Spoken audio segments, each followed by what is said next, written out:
Afternoon, everybody. Welcome. Glad you all made it here today.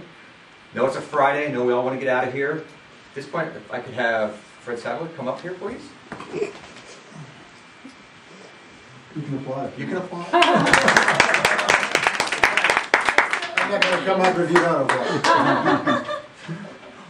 What we're doing today is we're recognizing Fred for all the great work he's done over the last 4 years since he arrived on the Monterey Peninsula. When Fred first got here and he came to work for me, he basically was a young officer who had a lot of vim and vigor, but was a little bit lost.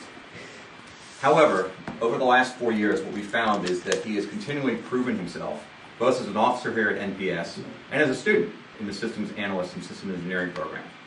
More importantly, what he's done is outside of the community and in the community itself. Fred, over the last 4 years, has found that he has needed to go out and actually provide back to the community. And that's something that he has helped with not only myself, but also within our own shop and within our own organization. 3 things I want to talk about today as we present this award to him. The award for Military Volunteer Outstanding Service is presented to officers or military service members who generally donate approximately 100 hours worth of time over a 3-year period. Fred is not one of those people. He didn't just give 100 hours.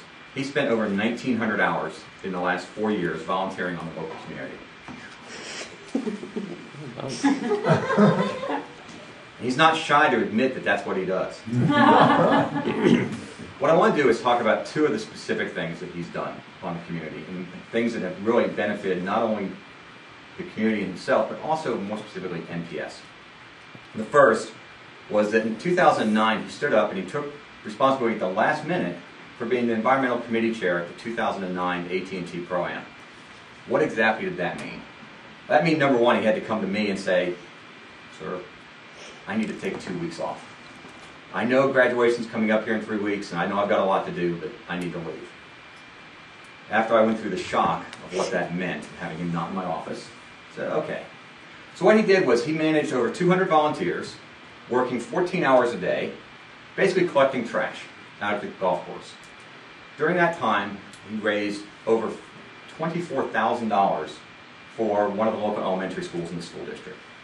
That's the type of commitment that Fred brings to the community. That's something we as military members and people working for the government here want to provide. That's why this medal was created. Now, the downside is he came back after 2 weeks gone and said, "I need another week of leave to recover." Unfortunately, he didn't get that. The second story is what he's really done, and this has affected the long-term benefit to the community, in both environmentally and personally. And that's that he worked diligently and proactively with the local community and the local transit authority as the president of the student council to go in and actually bring the bus system back to the community so that we had a transit and a commuter system. He spearheaded that initiative and spent over 300 hours alone working with the city and the state and the local regional transportation commission to get them here. For those 2 reasons alone, what he has provided back is just phenomenal. That is just a tip of the iceberg. 1,900 hours, put that in perspective, that is a half a year's worth of regular labor. He did that in 4 years on top of his normal job.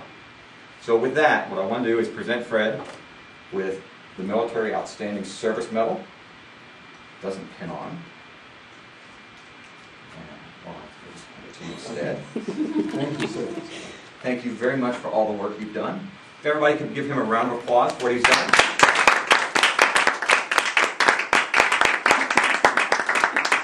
Now he's taking us all to the Trident Room after this to start the weekend.